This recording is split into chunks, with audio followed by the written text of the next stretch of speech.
자, 하나님 말씀 나누도록 하겠습니다. 오늘 하나님 말씀은 로마서 8장 38절, 39절, 로마서 8장 38절, 39절 말씀입니다.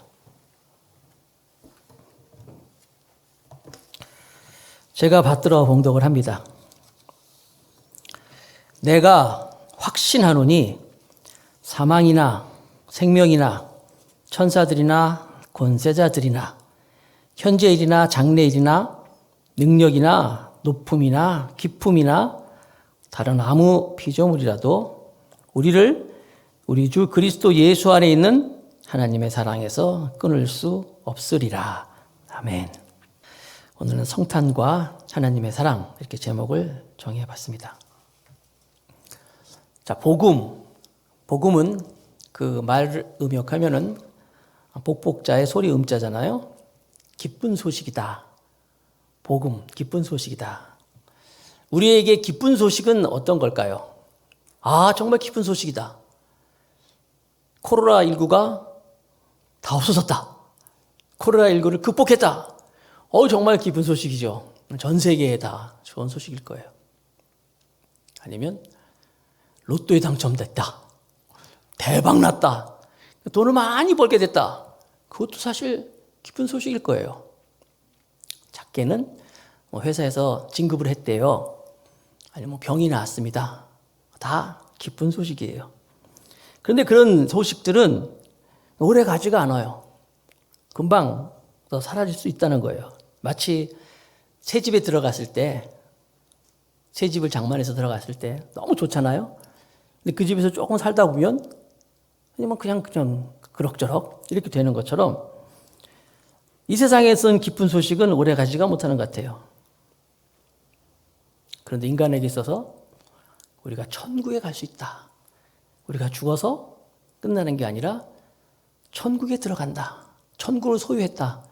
이거는 정말 대단히 기쁜 소식이에요. 엄청난 기쁜 소식이 아닐 수가 없어요. 이 세상에서 아무리 잘 살았어요. 그래도 이 세상에서 아무리 잘 살았어도 그 사람이 천국을 소유하지 못했다.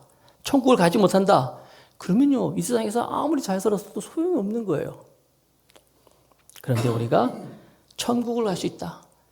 그러니까 우리 죽음 이후에 사후의 세계에 우리가 보증받은 사람들이다. 보장된 사람들이다. 그런 소식, 그것은 정말 대단히 기쁜 소식이라는 거예요. 예수 믿는 사람들과 예수님을 안 믿는 사람들의 차이, 여러 가지 있겠지만은 죽을 때 모습을 보면 또 그것을 확연히 알 수가 있대요.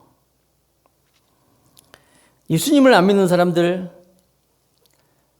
공자 아시죠? 공자가 죽을 때 한 말, 지는 꽃잎처럼 그렇게 가는구나. 공자다워요. 그렇죠? 지는 꽃잎처럼 그렇게 간다.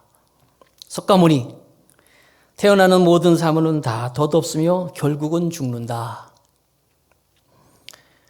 찰스 9세, 그분은 이제 독재자로 유명한 분인데, 내가 어디에 있는가? 나는 영원한 길을 잃었도다. 프랑스의 문학가이며 평소에 기독교를 수없이 공격했던 그 볼테르라는 사람은 죽을 때, 나는 하나님과 사람에게 버림받았다. 나는 지옥으로 간다. 이러면서 죽었어요. 그 프랑스의 또 그 황제 있죠? 그 라폴레옹은 죽을 때 조세핀 그럼 죽었다 그러더라고요. 조세핀이 뭐냐면 이제 그 연인 이름이잖아요. 이런 얘기 들으면 사람들이 라폴레옹이 굉장히 사랑이 이렇게 그런 사람인가. 여러분, 죽을 때 여자 이름 불러서 죽는 게 뭐가 의미가 있겠어요. 그런데 하나님을 믿는 사람들은 죽을 때 어떤 말을 했는가 봤더니 캐털린 부스, 그 구세군의 창시자인 부스 아내인데, 나는 아래로 내려가는 것이 아니라 위로 올라가고 있답니다. 죽음에 대해서 걱정하지 마세요. 나는 계속 잘 살 거예요. 윈스턴 처칠, 그러니까 영국 수상이죠. 아주 믿음이 좋은 분이었는데, 나는 창조주 하나님을 만날 준비가 다 되어 있다.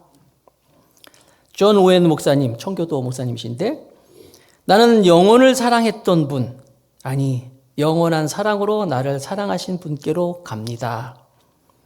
유명한 전도자 D.L. 무디, 무디는 나는 땅이 물러가고 하늘이 열리는 것을 본다. 하나님이 나를 부르고 계신다. 여러분, 불신자들의 죽음을 보면 참 허무해요. 정말 세상 말대로 아무것도 아니구나 인생. 그렇게 볼 수 있을 것 같아요. 그러나 신앙인들의 이 죽음은 참 행복해요. 그러면 불신자들과 다르게 이렇게 그리스도인들이 영원한 천국을 소유할 수 있는 게 이유가 뭐예요? 우리가 도덕적으로 살았거나 윤리적으로 불신자보다 더 착하게 살고 그래서 우리가 이렇게 천국에 가는 것이냐? 아니라는 거예요. 우리의 행위와는 아무 상관없이 그저 예수님을 믿었더니 예수님을 나의 주로 고백하고 영접하고 나의 주인 삼고 했더니 그것 때문에 예수님을 믿은 이유로 우리와 행위에 아무 상관없이 그냥 우리가 천국에 갈 수 있다는 거예요. 로마서의 말씀을 다시 한번 좀 정리해 볼게요. 로마서 1장에서는 이방인들, 특별히 그 아주 누가 봐도 죄인인 사람들, 형이 하악적인 사람들, 그러니까 세상을 위해서 눈에 보이는 것만 위해 살아가는 사람들 다 죄인이다. 2장으로 넘어가니까 거기서는 종교인들, 더 나아가서 종교인, 그리고 좀 이 안으로 죄가 숨겨져 있는 사람들, 이 사람들은 형이 상학적인 사람들이야. 그러니까 어떤 이상적인 것, 막 이런 걸. 아니, 그런 사람들도 다 죄인이라는 거예요. 그러면서 3장에 가서는 이방인이나 유대인이나 다 죄인이다. 행위로는 천국 갈 사람이 없다. 우리에게는 의로움이 없다. 이렇게 선언해 버렸어요. 절망이죠. 그런데 로마서 3장 21절에 대반전이 일어났어요. 로마서 3장 21절에 그러나 이제는 율법 외에 하나님의 한 의가 나타났으니 율법과 선지자들에게 증거를 받은 것이라. 이 율법의 한 의, 예수 그리스도를 얘기하고 있는 거예요. 예수님을 믿기만 하면 의로워지고 예수님을 믿어서 우리가 천국에 갈 수 있는 것이다. 이게 선언한 거예요. 그래서 이렇게 예수님을 믿고 의로운 사람들이 로마서 4장 5장에 믿음으로 구원받는 것이다. 믿음으로 의인이 되는 것이다. 아브라함도 이야기하고 막 나오는 거예요. 6장, 7장, 8장에서는 그렇게 믿음으로 의인이 된 사람들이 정말 의인이 되는 길, 성화가 되는 길, 성자처럼 살 수 있는 것, 그걸 얘기하고 있잖아요. 은혜의 삶이라든지 성령을 의지해서. 자, 로마서는 크게 1, 2, 3부, 세 개의 수를 이렇게 나눠볼 수가 있어요. 첫 번째 1부가 1장에서부터 8장이에요. 오늘 이제 8장 맨 마지막인데 1장에서부터 8장까지는 믿음에 대한 교리를 얘기하고 있어요. 그리고 로마서 9장, 10장, 11장은 2부가 되는 건데 하나님의 절대 주권 그리고 이스라엘 백성들을 선택한 하나님의 그 하나님의 선택의 주권 이것을 얘기하고 있습니다. 그게 2부예요. 그리고 3부가 12장서부터 이제 16장까지. 그렇다면 교리적인 얘기에 대해서 이제 어떻게 살아갈 것이냐 실천적인 이야기를 이제 3부로 이제 나눠볼 수가 있어요. 그래서 오늘 로마서 1부죠. 1장에서부터 8장까지의 그 맨 마지막 한마디로 선한 행위가 아니라 정말 우리가 의인이 될 수 있는 것이 무엇인가? 사람들이 아무리 선하게 산다 그래도 착한 일을 한다 그래도 하나님 입장에서 볼 때는 너덜너덜한 걸레 같은 거예요. 아무런 의미가 없다는 거예요. 과연 그래서 우리는 행위가 아니라 믿음으로 의인이 될 수 있는 것인데 이런 말씀이 선포돼도 마음속에 그래도 내가 죄를 졌는데 내가 오늘도 또 죄를 졌는데 하나님이 그래서 날 사랑하실까? 내가 의인인가? 계속 하나님의 그 사랑이 나한테 계속되고 있는 것인가? 이런 의문이 들 수 있는 거예요. 또 양심이 날 자꾸 고발해요. 야, 네가 무슨 의인이냐? 네가 무슨 의인이야? 너 이런 죄를 졌잖아. 너 또 거짓말했잖아. 너 죄 졌잖아. 막 이렇게 죄책감이 막 올 수 있다는 거예요. 그렇게 죄책감이 들고 양심이 날 고발하고 내 스스로도 막 이렇게 생각이 들 때 사도 바울은 믿음으로 의롭게 된다라는 것을 말씀하면서 로마서 제1부의 맨 마지막에 이 네 가지 질문을 확 던지면서 누가 과연 우리를 어떻게 하겠느냐 하면서 이제 로마서 1부의 결론의 부분에 맞춤표를 찍고 있는 거예요. 당신은 의인이야. 의롭게 됐단 말이야. 그런데 과연 누가 우리를 어떻게 하겠느냐 하면서 이제 네 가지의 질문인데 물론 이 네 가지는 첫 번째와 두 번째 세 가지는 비슷해요. 그래가지고 저는 오늘 이 세 가지 질문을 가지고 한번 말씀을 나누겠습니다. 첫 번째 질문은 누가 우리를 대적하리요? 라는 이런 질문이에요. 로마서 8장 31절입니다. 로마서 8장 31절에 그런즉 이 일에 대해서 우리가 무슨 말을 하리요? 지금까지 쭉 믿음으로 이루어진다. 만일 하나님이 우리를 위하시면 누가 우리를 대적하리요? 누가 우리를 대적하겠느냐? 하나님이 우리를 위하시는데 무슨 말이냐면 하나님이 이렇게 말씀하셨는데 이걸 가지고 누가 감히 말을 하겠느냐? 누가 감히 덤비겠느냐? 이런 말이에요. 의로운 것이 행위가 아니라 믿음으로 이루어지는 거야. 이걸 하나님이 말씀하셨는데 누가 이걸 가지고 얘기하겠느냐? 여러분, 캐톨릭에서는요, 아직도 행위를 굉장히 중요시 여겨요.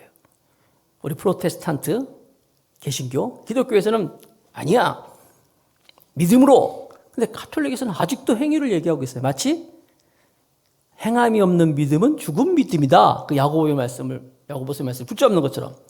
그래가지고요, 가톨릭에서는 지금도 고해성사가 있잖아요. 고해성사가 뭐냐면 죄를 진 사람이 이렇게 와서 이제 신부에게 사제에게 이제 고백을 하면 사제가 그걸 듣고 이렇게 하십시오. 그런 죄에 대한 행위 이걸 이제 주문하는 거예요. 그래서 그 사람의 마음을 가볍게 해주는 게 고해성사거든요. 어떨 때 우리도 답답할 때가 있죠. 나 이 죄 문제를 해결하고 싶은데 어떡할까? 무조건 믿으면 되고 고백하면 회개하면 된다 그러는데 그래도 뭐 답답한데 그럴 경우에 사실 캐톨릭이 좀 도움이 될 수 있잖아요. 얘기하면 거기서 무슨 예를 들어서 뭐 그런 잘못 졌어요? 마당을 뭐 쓰십시오. 뭘 어떻게 하시오 이렇게 한단 말이에요. 그래서 이런 얘기가 있어요. 한 신부가 사제가 이제 고해성사를 해야 되는데 급하게 고해성사를 자리를 이제 비워야 되겠어. 어디 잠깐 가야 되는 거예요. 그래도 그 시간이 있고 장소를 지켜야 되기 때문에 자기가 어떻게 할 수 없어가지고 평소에 아주 친한 길 건너에 있는 랍비가 아주 친하게 지내는데 랍비한테 내가 지금 고해성사 자리를 좀 비워야 되는데 대신 여기는 지켜주세요. 부탁을 한 거예요. 그 랍비가 내가 고해성사 할 줄 모르는데 내가 잘 보여줄 테니까 잘 보세요. 보니까 마침 이제 두 명이 대기하고 있더라는 거예요. 잘 봐요. 잘 봐. 그래서 둘이 이제 들어갔어. 그러니까 이제 그 아주머니가 들어왔어. 고백을 하는 거예요. 신부님, 저는 남편과 싸웠습니다. 그래서 마음이 많이 어렵습니다. 신부가 물어봤어요. 몇 번 싸웠습니까? 3번 싸웠습니다. 그러더래요. 그래요? 그러면 성모송 2번 외우고 $5 헌금하고 그리고 남편을 용서하세요. 그랬대요. 돌아갔어요. 또 다른 한 남자가 들어와서 신부님, 저는 아내와 싸움을 했습니다. 그래서 마음이 많이 괴롭습니다. 신부가 또 물어보더래요. 몇 번 싸웠어요? 3번 싸웠습니다. 또 똑같이요. 그래요? 성모송을 2번 외우고 그 다음에 $5 헌금하고 돌아가서는 아내를 용서하세요. 그렇게 보내줬어요. 랍비한테 잘 봤지? 그 랍비가 잘 봤다고. 할 수 있겠죠? 나도 할 수 있겠네. 잘 급하게 잘 입혔어요. 랍비가 이제 딱 거기 치고 있는데 한 아주머니가 들어오는 거예요. 들어와서 그러더래요. 신부님, 제가 남편과 싸웠습니다. 그래요. 이 랍비가 물어보는 거예요. 몇 번 싸웠습니까? 물었더니 1번 싸웠습니다. 그러더래요. 그러니까 이 랍비가 이렇게 생각하다가 그래요? 그러면 가서 2번 더 싸우고 그리고 와서 성모송 2번 외우고 $5 헌금하세요. 그러더라는 거예요. 물론 이거 이제 그쪽 동네에서 자기들이 얘기하는 자기끼리 하는 자조적인 얘기예요. 그 원리라는 게 있어요. 원리는 뭐예요? 정말 이 사람의 마음을 가볍게 해주고 그 죄에 대한 마음을 가볍게 해주고 그렇게 요구를 하는 건데 이 랍비는 생각하기에 그냥 3번 싸워야 되는 거고 $5 헌금 받아야 되고 이것만 생각했다는 거예요. 여러분 마찬가지입니다. 원리가 있는 거예요. 구원의 원리가 뭐예요? 하나님이 내가 의롭게 했다라고 얘기하면 그거에 대한 믿음이 흔들림이 없는 거예요. 근데 만약에 거기에 믿음에 대한 흔들림이 있다면 하나님보다 더 센 분이 누가 있습니까? 하나님 그렇게 말씀하셨는데 그런 하나님이 너는 믿음으로 구원받았다는 구원의 확신을 내면서 분명히 가지고 있으라는 거예요. 그런데도 우리 마음속에 내가 과연 하나님의 사랑을 받고 있는가? 하나님이 계속 나를 사랑하는가? 나는 아직도 죄인인데 라고 할 때 분명히 하나님께서 말씀하시는 건 뭐냐면 32절에 또 말씀하고 있어요. 로마서 8장 32절에 같이 읽읍시다. 시작.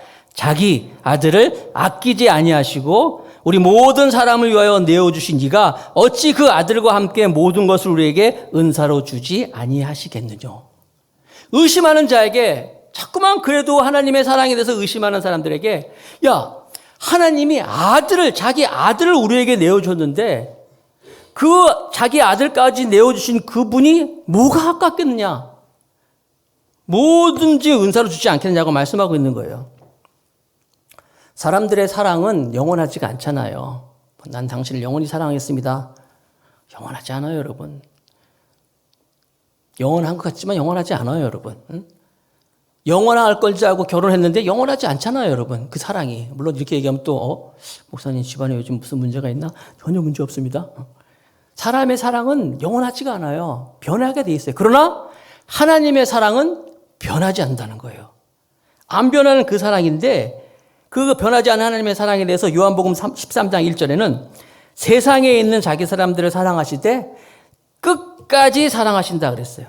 어떻게 조금 아까 로마서 8장 32절에 말씀하신 것처럼 자기 아들을 아끼지 아니하고 내어주실 만큼 그 사랑이라는 거예요. 자녀들이 아무리 많이 있어도 자녀들이 많이 있다고 해서 여러분 자녀 하나 이렇게 아쉬운 이렇게 그런 자녀 없잖아요. 다 똑같이 사랑하잖아요. 박조준 목사님하고 존경하는 목사님께서 그 설교 중에 하신 이야기인데 그 시골에 어떤 가난한 교회에 목사님이 계셨는데 딸이 7명이래. 딸이 7명. 그래가지고 처음에 1명, 2명 딸을 낳았는데 하나님께서 그만 낳아라라고 하셨는데 그걸 모르고 그냥 아들 하나 주시겠지 하고 그냥 계속 낳다 보니까 7명이 난 거예요. 가난한 시골 교회고 살기는 힘들고 어렵고 그런데 마침 그 교회 장로님 한 분이 목사님 아이들도 많고 힘든데 제가 목사님 대신해서 잘 키울 테니까 딸 하나 절 주세요. 응? 이제 양녀로 이제 보내주세요. 말씀을 하더란 거예요. 집안도 어렵고 그래가지고 이제 이 목사님이 그 얘기를 듣고 이제 사모님께 말씀드리고 이제 7명 아이들이 다 누워 있는데 이렇게 봤대요. 누굴 보낼까? 그래서 큰 애를 보내자, 맏딸을 보내자 그랬대요. 그랬더니 사모님이 목사님 얘는 우리 살림 미천이라고. 맏딸은 아시는 것처럼 7달 대표인데 얘를 어떻게 보내냐고. 그래서 안 된다는 거예요. 그러냐고. 그럼 둘째를 보내자 그랬더니 목사님 얘가 우리 집안 군기 반장이에요. 딴 애들이 다 말을 안 들어 우리 말을 안 들어도 얘 말은 듣는다는 거야. 이 집안이 기강이 잡히려면 둘째는 꼭 있어야 된다는 거야. 그러냐고. 그럼 셋째를 보냅시다 그랬더니 셋째요? 얘가 우리 집에서 제일 부지런하대. 빨래 다 하고 밥 다 하고 우리가 신방하고 없으면요 집안일 다 하는 게 셋째라는 거야. 얘가 없으면 집안일 어떻게 하려고 하냐고. 그래? 그럼 넷째 보냅시다 그랬더니 목사님 얘가 공부만 했다면 시험 맞다면 100점 100점 공부를 얼마나 잘하는지 모르는데 얘는 나중에 뭐가 돼도 뭐가 될래. 우리 집안을 살릴 애가 얘래. 안 된다는 거야. 그래? 그럼 5째 보내자 다시 했더니 목사님 얘는요 병치레도 많이 하고 천식도 있고 그냥 걸걸걸 얘는 죽어도 욕먹는 애래. 절대 안 된대. 그럼 어떻게 6째 줄까? 그랬더니 목사님 너무하시네. 왜? 그랬더니 6째 얼굴 봤어요? 응, 봤지.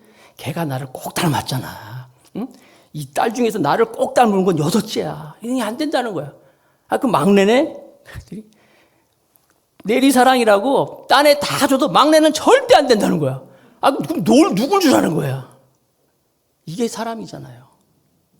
하나님은 하나밖에 없는 당신의 아들을 우리에게 내줬다는 거예요.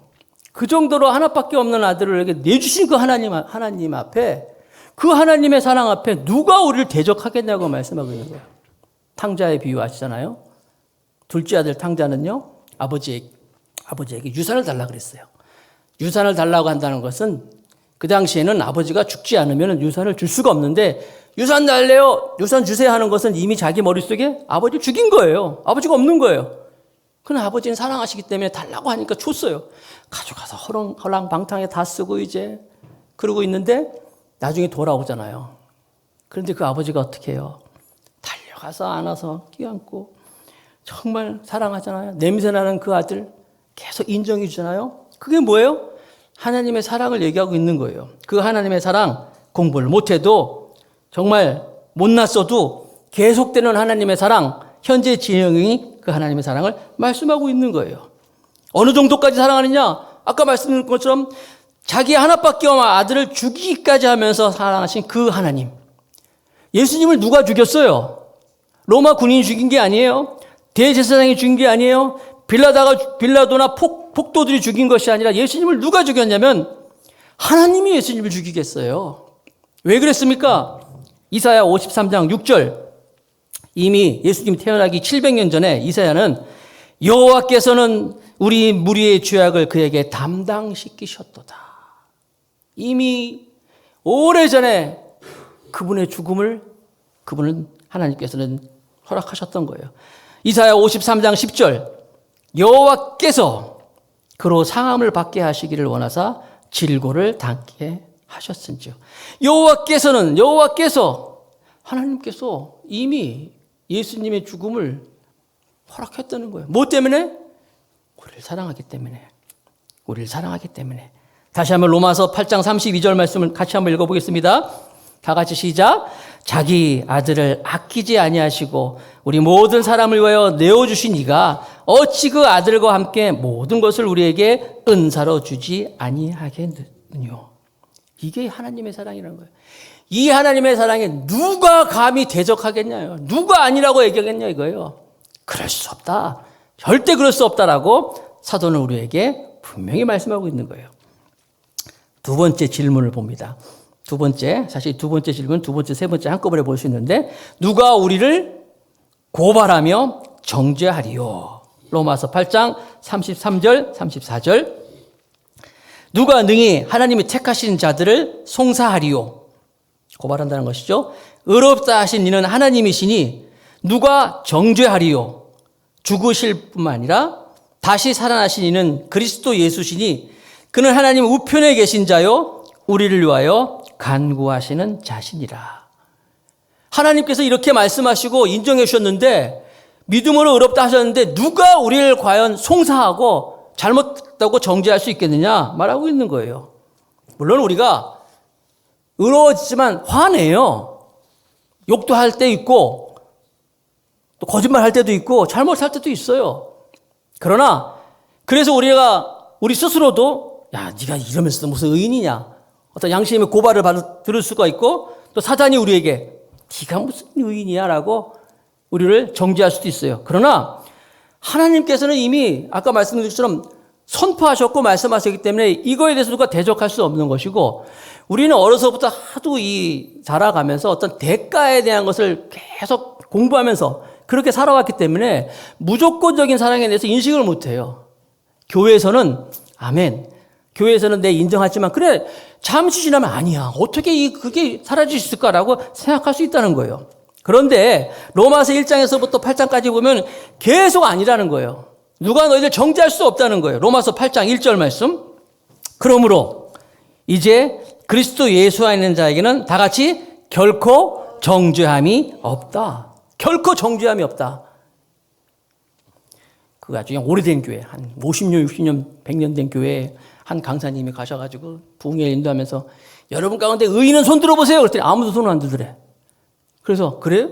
그래 여러분 가운데 죄인 손 들어보세요. 했더니 다 막 손 들더래. 다 죄인이라고. 아니 분명히 그리스도 예수 안에서 결코 정죄함이 없다고 말씀하셨는데, 아니 여러분 아직도 나는 죄인이라고 그러면 어떻게 된 거냐고. 이 말씀을 안 믿느냐 그러는 거예요. 우리 교회에서는 누가 와서 여러분 죄인 손 들어보세요. 그러면 손 들지 마시고 의인 손 들어보면 막 손 드시기 바랍니다. 판사가 재판할 때 이 사람 죄 없습니다, 무죄입니다라고 땅땅땅 치면 죄 없는 거예요. 판사가 얘기해도. 그래서 일사부재리 원칙이라는 거 있어요. 일사부재리 원칙이란 범죄에 대해서, 동일한 범죄에 대해서 거듭 처벌하지 않는다. 우리나라 헌법 13조 1항에 규정하고 있다는 거예요. 아니 판사가 죄 없습니다라고 얘기하면 그거 해도 죄가 없는 것인데, 만왕의 만대신 전능하신 하나님이 죄가 없다고 말씀하셨는데 왜 아직도 우리가 죄인이라고 생각하고 있느냐. 그것은 여러분 옳은 게 아니에요. 사탄이 우리에게 죄인이라고 얘기합니다. 내 양심이 나를 고발할 때도 있습니다. 그러나 예수께서 십자가에서 못 박혀 돌아가심으로 내 죄가 다 사함 받았다. 물론 죄를 질 수 있어요. 그런데 바로 그 죄를 위해서 주님께서 돌아가셨다는 거예요.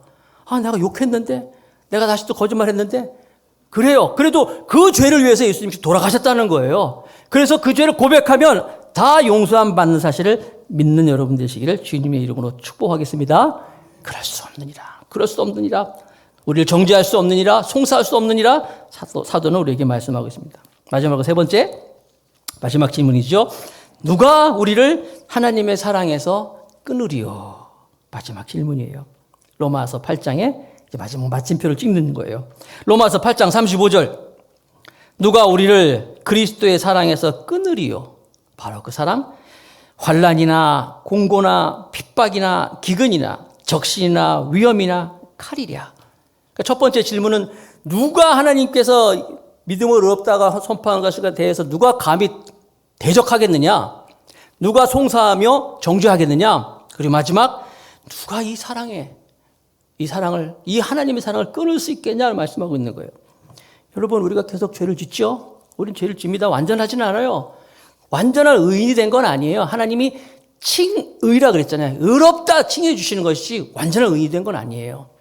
그렇다면 우리가 그럼에도 불구하고 우리가 죄를 집니다. 잘못합니다. 그러나 그럼에도 불구하고 하나님의 그 사랑은 여전히 우리에게 유효하다고 말씀하고 있는 거예요. 로마서 8장 35절에 다시 한번 제가 읽어볼게요. 누가 우리를 그리스도 사랑에서 끊으리요? 환난이란 말은 당시에 그 로마에 그 곡식 타작하는 기구가 있는데 도리개 같은 것이 있는데 보리차 갈 때 내놓고 막 내리치는 것처럼 친다는 거예요. 멍석 위에 깔아놓고. 그게 이제 환난이라는 거예요. 초대교인들은 그렇게 많은 환난을 당했어요. 매 맞고 감옥에 갇히고 죽고 막 그런 환난, 공고는 정신적인 고통이에요. 박해, 노골적인 비판, 기근, 굶주림이죠. 적신, 헐벗음. 바로 이처럼 초대교회 성도들은요, 많은 비참한 생활을 살았다는 거예요. 그러나 이런 환난이나 공고나 박해나 기근이나 적신도 하나님의 사랑을 끊을 수 없다. 하나님의 말씀하신 이 하나님의 사랑에서 우리를 끊을 수 없다고 말씀하고 있는 거예요. 그래서 초대교회 성도들은 이 말씀을 믿었기 때문에 이 말씀 가지고 견뎠기 때문에 로마서 8장 37절에 보니까 그러나 이 모든 일, 환난, 곤고, 박해, 기근, 적신이죠. 이 모든 일에 우리를 사랑하시는 이로 말미암아 우리가 넉넉히 이기느니라. 다 이겼어요. 어떻게 이길 수 있어요? 그 비결이 우리를 사랑하시는 그 하나님의 사랑. 그 하나님의 사랑으로 인해서 환난이 와도 공고가 와도 박해가 있어도 기근이나 적신이 있어도 우리는 그냥 이기는 게 아니에요. 또 간신히 이겼다. 어렵게 버텼다가 아니라 넉넉히 이겼다라고 말씀하고 있습니다. 넉넉히 이겼다고 말씀하고 있는 거예요. 여러분, 자녀가 태어나면은 부모 입장에서 봤을 때 그 아이가 계속 떼쓰고 칭얼대고 해도 계속 자녀잖아요. 그 아이가 아직 대소변 가리지 못하고 막 그래도 자녀잖아요. 여전히 사랑하잖아요. 그 마음을 가장 크게 증폭시키고 그 마음을 가장 확대했을 때 바로 그게 하나님의 마음이라는 거예요. 우리가 잘못하고 죄를 지고 해도 하나님의 그 사랑 절대 끊을 수 없고 어떤 것도 그 사랑을 막을 수 없다고 말씀하는 거예요. 에레미야는 에레미야 애가를 통해서 그 하나님의 사랑을 이렇게 노래했습니다. 에레미야 애가 3장 22절 23절 말씀 다 같이 한번 읽어봅시다. 시작. 여호와의 자비와 긍휼이 무궁하심으로 우리가 진멸되지 아니함이니이다. 이것이 아침마다 새로우니 주의 성실이 크도소이다. 아침마다 새로, 날마다 새롭고 그 하나님의 큰 사랑 어느 누구도 끊을 수 없다는 거예요.